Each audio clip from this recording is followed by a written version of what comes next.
दोस्तों नमस्कार, प्रणाम, अभिवादन स्वीकार करें। शुरू करते हैं आज की बड़ी खबरें।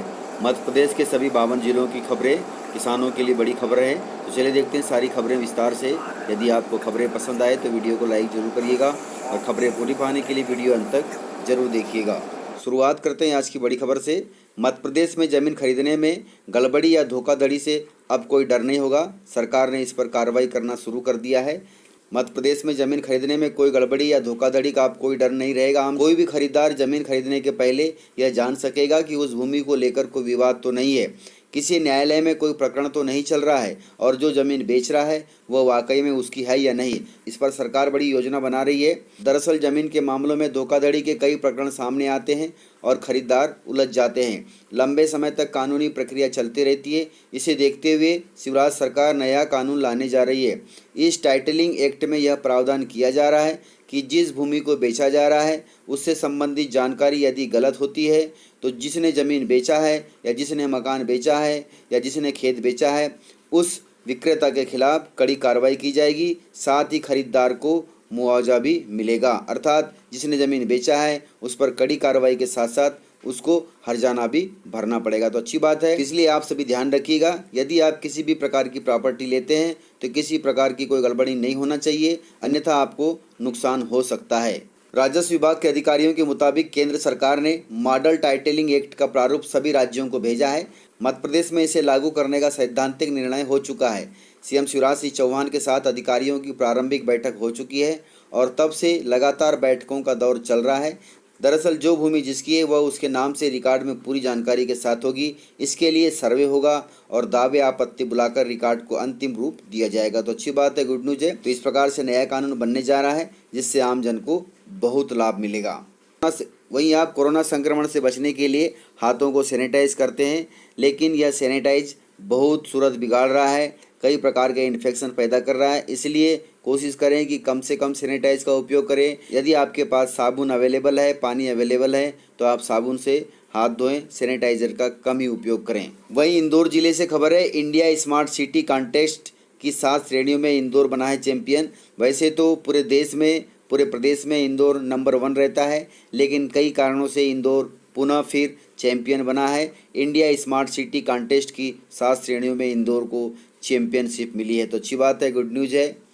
वहीं भोपाल में मीसाबंदियों का सीएम शिवराज सिंह चौहान ने सम्मान किया है। मीसाबंदी कांग्रेस की देन थी और कांग्रेस की देन अब सीएम शिवराज सिंह चौहान संभाल रहे हैं। अर्थात सीएम शिवराज सिंह चौहान ने मीसाबंदियों को सम्मानित किया, जिससे कांग्रेस को चुभन हो रही है। वहीं मौसम की मार के बीच परंपरागत खेती से नुकसान हो रहा है, इसलिए मध्य प्रदेश के कई जिलों के किसान परंपरागत खेती को छोड़कर के अन्य फसलों की खेती कर रहे हैं। चाहे वह ज्वार बाजरा की हो, चाहे फिर औषधि खेती हो, या फिर तुलसी की हो, या फिर अन्य किसी फसल की हो। तो इस प्रकार से आप भी इन फसलों को आजमा करके खेती में ज़्यादा से ज़्यादा मुनाफा कमा सकते हैं। परंपरागत खेती से ज़्यादा फायदा होने के चांस कम रहते हैं। वहीं अगली जानकारी है, 30 सितंबर तक बढ़ी है पैन और आधार कार्ड लिंक करने की सीमा। इस पर केंद्र सरकार ने बड़ा बयान जारी किया है। केंद्र सरकार के वित्त राज्य मंत्री अनुराग ठाकुर ने एक अहम घोषणा करते हुए कहा कि केंद्र सरकार ने पैन और आधार को लिंक करने की समय सीमा 3 महीने बढ़ाकर अर्थात 30 सितंबर कर दी है। फिलहाल इसकी डेडलाइन 30 जून तक थी, लेकिन अब इसे बढ़ाकर 30 सितंबर कर दिया गया है। आपको मालूम होगा कि जिन लोगों ने अभी तक अपना पैन आधार कार्ड से लिंक नहीं किया है उनकी मुश्किलें 30 जून के बाद काफ़ी बढ़ने वाली थी, क्योंकि लिंक नहीं होने पर पैन कार्ड निष्क्रिय हो जाता है। ऐसे में लोगों को फाइनेंशियल दिक्कतें आ जाती है, लेकिन अब चिंता की कोई बात नहीं है। 30 सितंबर तक आप अपने पैन को आधार से लिंक करा लें, उससे पहले ही करा लें तो आपको नुकसान नहीं होगा। वहीं अगली जानकारी है, बदलेगा उचित मूल्य की दुकान का स्वरूप। सरकारी उचित मूल्य की दुकान में बड़ा बदलाव किया जा रहा है। किसानों से जुड़ा होगा दुकानों का नाम, योजनाओं के नाम पर होंगे दर्ज। प्रदेश में सरकार उचित मूल्य की राशन दुकानों का स्वरूप बदलने जा रही है। प्रदेश में शासकीय उचित मूल्य की अधिकांश दुकानें प्राथमिक कृषि साख सहकारी समितियां चलाती हैं। इन समितियों का मुख्य कार्य किसानों से जुड़ा है, इसलिए तय किया गया है कि शासकीय उचित मूल्य की दुकान का नाम ऐसा रखा जाए जिसमें किसान भी शामिल हो। साथ ही इनके लिए अलग से एक निश्चित स्थान सुनिश्चित किया जाएगा। इतना ही नहीं, इन दुकानों का रंग भी एक जैसा होगा। इन दुकानों में सरकार की प्रमुख योजनाओं का नाम भी दर्ज होगा। गौरतलब है कि प्रदेश में 25,209 उचित मूल्य की दुकानें हैं। इनके माध्यम से लगभग 1,11,00,000 परिवारों को सार्वजनिक वितरण प्रणाली के तहत रियायती दरों पर राशन दिया जाता है।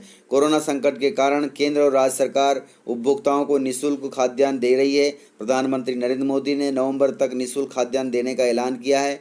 खाद्य नागरिक आपूर्ति विभाग इसके हिसाब से तैयारियां कर रहा है। पिछले दिनों सहकारिता मंत्री डॉक्टर अरविंद सिंह भदौरिया और खाद्य नागरिक आपूर्ति मंत्री बिसाहूलाल सिंह ने अधिकारियों के साथ उचित मूल्य की दुकान के माध्यम से बंटने वाले खाद्यान्न की व्यवस्था को लेकर बैठक की। इसमें प्रस्तावित बदलाव की रूपरेखा बनी है और यह बदलाव जल्द ही देखने को मिलेगा। वहीं अगली जानकारी है, मध्य प्रदेश के किसानों को लेकर एक और बड़ा फैसला लिया गया है। 2 लाख परिवारों को मिलेगा लाभ। मध्य प्रदेश के किसानों के लिए राहत भरी खबर है। केंद्र की मोदी सरकार ने किसानों को बड़ा तोहफा दिया है।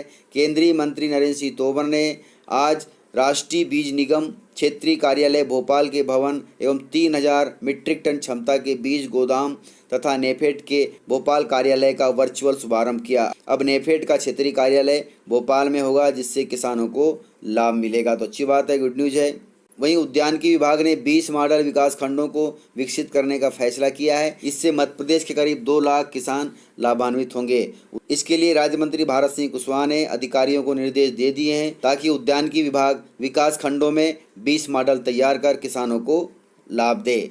वहीं प्रधानमंत्री किसान सम्मान निधि तथा मुख्यमंत्री किसान सम्मान निधि योजना का पैसा प्रदेश के 3 लाख किसानों को नहीं मिलेगा। सरकार ने इस पर जानकारी दी है। मध्य प्रदेश में किसानों को बड़ा झटका लगा है। प्रदेश में 1 फरवरी 2019 के बाद जिन किसानों द्वारा जमीन खरीदी गई है, उन किसानों को प्रधानमंत्री किसान सम्मान निधि योजना का लाभ नहीं मिलेगा, अर्थात आपको 2,000 रुपये नहीं मिलेंगे। हालांकि इस मामले में कृषि मंत्री कमल पटेल का बड़ा बयान सामने आया है। उन्होंने कहा है कि मध्य प्रदेश में 1 फरवरी 2019 के बाद किसानों द्वारा खरीदी गई जमीन उनके लिए चिंता का विषय बन गई है। ऐसे किसान प्रधानमंत्री किसान सम्मान निधि योजना के पात्र नहीं होंगे।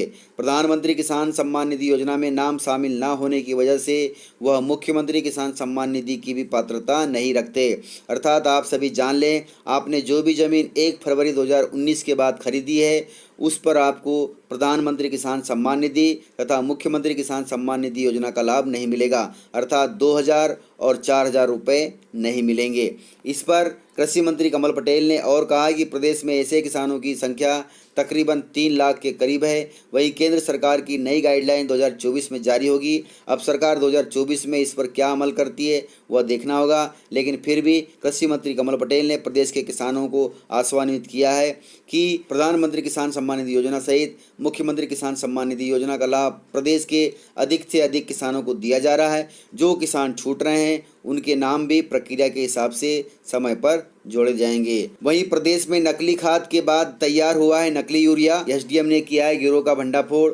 जबलपुर जिले से खबर है, जबलपुर में अब नकली खाद के बाद किसानों को मुंह मांगे दामों पर बेचने के लिए यूरिया भी बनाने की कयावत शुरू हो गई है। मुखबिर की सूचना पर सिहोरा एसडीएम ने नकली यूरिया बनाने वाले गिरोह का भंडाफोड़ किया। एसडीएम के निर्देश पर पुलिस मौके पर पहुंची और भारी मात्रा में नकली यूरिया बरामद किया। एसडीएम सिहोर आशीष पांडे को मुखबिर से सूचना मिली तो वे स्पॉट पर पहुंचे। सूचना के आधार पर एसडीएम आशीष पांडे के साथ स्थानीय पुलिस और कृषि विभाग ने जब मौके पर दबिश दी, तब वहां पर कई कुंटल नकली यूरिया बरामद हुआ। बताया जा रहा है कि यह नकली यूरिया स्थानीय किसानों को बेचा जा रहा है और लाखों रुपया मुनाफा कमाया जा रहा है। नकली यूरिया बनाने के लिए आरोपी ने एक पूरा कारखाना मौके पर संचालित कर रखा था। बाकायदा नकली यूरिया का वहां पर उत्पादन हो रहा था, फिर उसे बोरियों में पैक करके बाजार में बेचा भी जा रहा था। एसडीएम आशीष पांडे को मौके से करीब 70 कुंटल नकली यूरिया बरामद हुआ है। एसडीएम ने जांच के लिए कृषि विभाग को नकली यूरिया सौंप दिया है। साथ ही मौके पर स्थानीय पुलिस भी पहुंच चुकी है, जिसके बाद अब पुलिस तथा प्रशासन मिलकर नकली यूरिया कारखाने का भंडाफोड़ करेगी। तो आप सभी ध्यान रखिएगा, क्योंकि खरीफ का सीजन चल रहा है। नकली यूरिया का मार्केट बाजार में फैल चुका है। आप सभी सोसाइटियों से ही खाद खरीदें, बाजार से ना खरीदें, अन्यथा आपको नुकसान हो सकता है, आपकी फसलों को नुकसान हो सकता है। वहीं ज्योतिरादित्य सिंधिया ने प्रदेशवासियों को किया है संबोधित, तो चलिए देखते हैं ज्योतिरादित्य सिंधिया जी को लाइव। इस महामारी के समय में भी मेरा एक एक कार्यकर्ता, चाहे वो जिला अध्यक्ष रहा हो, चाहे वो मंत्री रहा हो, चाहे वो विधायक रहा हो, चाहे वो मंडल अध्यक्ष रहा हो, चाहे वो पोलिंग का प्रभारी रहा हो, मुझे गर्व है कि मैं उस पार्टी का सदस्य हूं जहां मेरे कार्यकर्ता ने अपने जान को हथेली पे रखकर जनता की सेवा करने का एक संकल्प लिया। सबसे बेहतरीन उदाहरण मैं मानता हूं अशोकनगर जिला है, जहां नीचे से ऊपर तक, पोलिंग से लेके मंत्री तक, जिलाध्यक्ष तक, रात के 4 बजे सुबह तक नहीं सोए। एक एक व्यक्ति को सेवा भाव के आधार पर संकल्प लेकर निरंतर सेवा की, और यही हमारी मजबूती है। हमारी सबसे बड़ी पूंजी मेरे भाई और बहनों सत्ता नहीं है, हमारी सबसे बड़ी पूंजी कुर्सी नहीं है, जो डॉक्टर श्यामा प्रसाद मुखर्जी साहब ने हमें बताया। हमारी सबसे बड़ी पूंजी जनता के दिल में स्थान हमारा पाना, और हमारा संकल्प, हमारे मूल्य और सिद्धांत, यही हमारी सबसे बड़ी पूंजी। तो सच्ची श्रद्धांजलि होगी अगर उनके दिखाए हुए रास्ते पे हम लोग चलेंगे, उनके बलिदान के रास्ते पे हम चलेंगे। और उन्होंने, मैं उमेश जी को भी बताना चाहता हूं, केवल एक बार कश्मीर के लिए बलिदान नहीं दिया अपने जीवन की आहुति का, उन्होंने अपने जिंदगी में बार बार बलिदान दिया है। कार्यकर्ता के रूप से उभरते हुए ये जो पसीना आपका और हमारा टपक रहा है, ये भारत मां की धरती में जाकर सिंचित करता है धरती को मेरे भाइयों और बहनों। इस पसीने के साथ हमारी भारत माता में शक्ति आती है। कार्यकर्ता के रूप में उन्होंने बलिदान दिया, राजनीतिक दल के पार्टी के मंत्री बने, उस कुर्सी को ठुकराकर उन्हें बलिदान दिया। और सबसे उच्च बलिदान उनका, जब एक विधान, एक निशान और एक संविधान के लिए लड़ाई लड़के अपने जीवन की आहुति उन्होंने दे दी मेरे भाइयों। और आज प्रधानमंत्री नरेंद्र मोदी जी के नेतृत्व में उनके सपनों को हमने पूरा किया है। 370 को खारिज करके, जो कश्मीर सदैव हमारा ही है, लेकिन वहां अलग विधान,